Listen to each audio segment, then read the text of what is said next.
明けましておめでとうございます。はい、ということで、じゃん。小原のね、これもう一回取り直していい？ストローね、ストローがいる。ごめん、私。新年明けましておめでとうございます。はい、ということで2026年でございますね。今年も小原の部屋変わらずゆるく仲良くやっていきたいと思いますので、本年もどうぞよろしくお願いいたします。そして今年は馬年なんですけど、日の上馬の年らしくて、60年に一度という珍しいおめでたい年だそうです。実は私の弟が馬年で、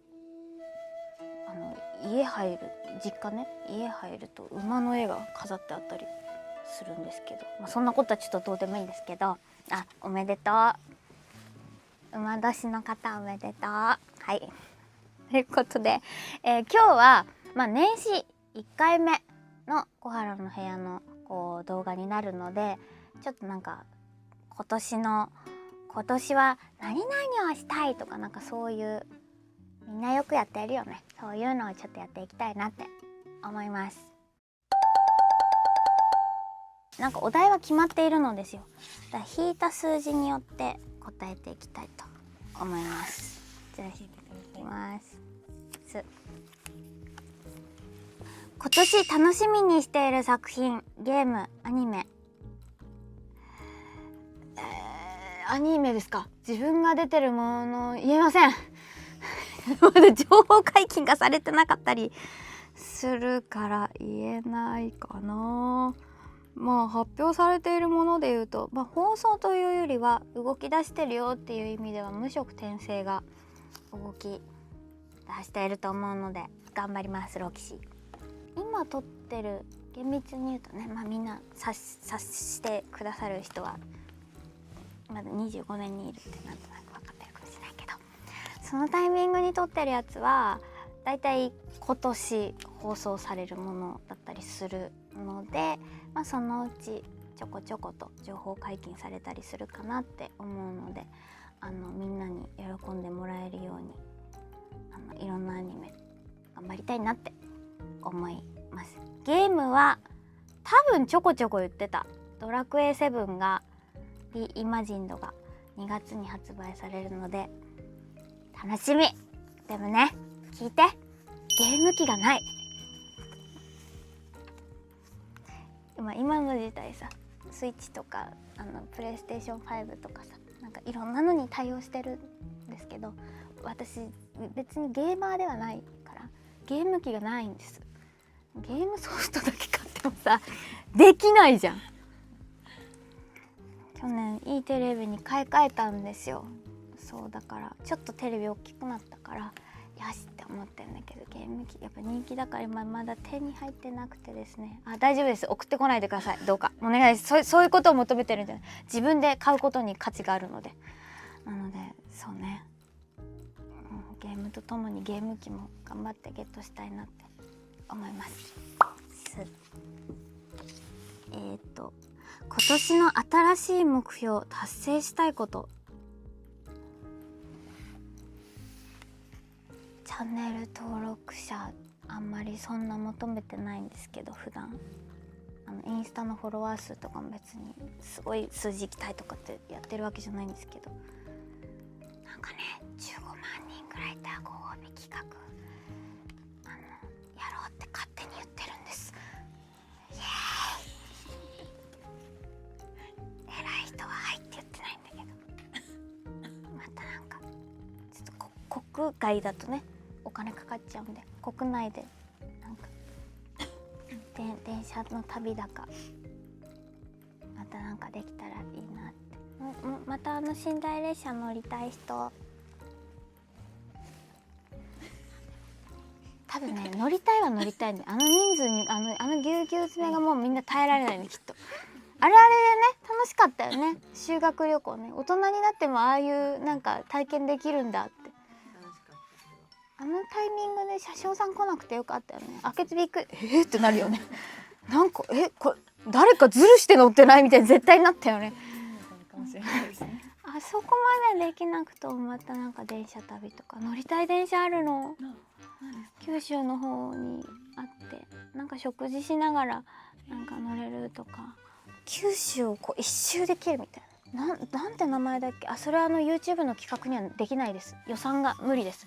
日数もかかりそう。そう一人60万円ぐらいです。でも一生の思い出になる旅なんだけど、ちょっと偉い人の表情は1ミリも変わらないので、あれちょっと無理だということは皆さんそうね、チャンネル登録者数がそこまでいったらお祝いだねって思います。あとは何がしたいかな。なんか夢が叶ったらいいなって思う。いろんなことの夢をこのチャンネルとか、ココラジとかいろんなインスタとかでもそうですけど言ってきてるので、その夢が叶うことでみんながより喜んでもらえるみたいなことが起きたらいいな今年はって思ってます。はい。6、今年やってみたい企画、食べ歩き。一回川越に行ったロケをもう2年ぐらい前なのかあれやってるんですけど、よかったらこの辺に出しておくんで見ていただきたいんですけど、一応このチャンネルって私メインじゃないですか。みんなバラバラで行動しだすんです。私をずっと撮ってくれる源田さん、あとはずっと私をサポートしてくれる偉い人、気づいたらマネージャーもいない、メイクさんもいない、衣装さんもいないみたいな。あれどこ行ったんだろうって言ったら奥から「ねえ調子!」っつって。でも意外と楽しかったんですよ。意外と、気軽にできるから、電車旅よりはさやりやすいじゃん。すごい深くうなずいてる。そしたらなんかみんなもさ、私が訪れたところとか紹介したものとかみんなゲットしてくれたりとか訪れたりとかしてくれたりしてるから、なんかみんなも食べに行こうってなったりしたらいいんじゃないかなって思いますね。なんかそういう企画ができたら、またより無印さんとの関係性を深いものにできたらいいなって思います。はい。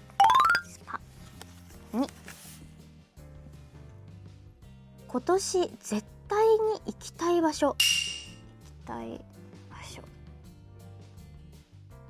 逆にある？じゃあ1個に絞ってそれぞれ言って終わんない？敷居はエンジョイしに、それとも仕事関係？どこでも生きていけそうだもんねこの人。きょんさんは？メキシコか。日本だと伊勢志摩が気になる。周りで行く人が最近多くて、なんか空気が良さそうだな。へえ。偉い人は？マレーシなんで？なんとなく。ア行きたい。へえ。源田さんは？パリ。似合いそうですね。フランス行きたいんですよ。行ってみたくて、近くのイタリアまでは行ったんですけど、フランスに行けてないので、ちょっとヨーロッパあたり、大学生ぐらいでちょっとあんまり行けなくなっちゃうじゃないですか。遠くて、ちょっとそろそろ行きたいなって思いました。へえ、みんなちゃんとあるんだね。スパって答えられる。へえ。ちょっとこれ目標とはそれちゃうけど、仲いい子で小川葵ちゃんがいるんですけど、小川葵ちゃんとずっと話してるのは、今はお仕事、今ってこの1年とかの話じゃなくて、30代はお仕事を一生懸命やって長期の休みを急にくださいって言ってもやっぱ難しいから、40代とかもうちょっと大人な年齢になった時にスケジュールが少し落ち着いたりとかもするだろうから、そしたら今頑張って得たお金でちょっと素敵なカバンとか靴とかを買ったりしてるからそんないっぱいは買ってないよ、持ってたりするから、それを持って海外旅行に行きたいねっていう話を2人でずっとしてて、例えば10年後とかにどこ行きたいって言って、今やってそのヨーロッパとかなんかそういう話は出てきたりするから行きたいねって話をしたんだけど、冷静に考えて私と古賀が海外に行けるのかっていう、無事に帰ってこれんのかっていう心配があって、はぐれるし言葉もなんとかなんのかな。あの子を連れて GPS もある GPS？ GPS インターネットつながってなくても自分の所在地はずっとあー、なるほどね。あと高級なバッグとかヨーロッパとかに持ってくる。あ、そうだよね。そうですね。もしそれまで YouTube が続いていたら動画を YouTube でそれは苦笑いしてる。違う、私はあれだよ、カメラだけ持っていくわって言おうと思ったらちょっと行こうみたいな。できる限り少人数。あれだよね、なんかお声掛けいただいてお仕事で行くって言ったらね、みんな行きやすいけどね。お仕事待ってます。あと今年あれじゃないですか。コラボとかしてねっていうなんか思ってました。でもそしたらほらなんかお互いの確かにフォロワーの方のこう例えば誰とコラボしたい？わかんない。私 YouTuber さんあんまり知らないんですけど YouTube やってる人小原さんの周りにいるじゃないですか。 YouTube やってる人いないよ。声優の方とかわかんないけど声優さんだとゲーム配信してる人が多いから褒められるもん。週一あんな動画出して偉いねって言われて、だから誰だろう、 YouTuber さんでご一緒したい。じゃあ探してみよう。瀬戸康史さんに会ったら私多分泣いちゃうと思う、嬉しくて。私もなんだろう、もうより盛り上がるのか緩いのか、多分スタイルは変わらないと思います。本年もどうぞ仲良くしてください。よろしくお願いします。ということで今回はここまでとなります。また遊びに来てください。バイバイ。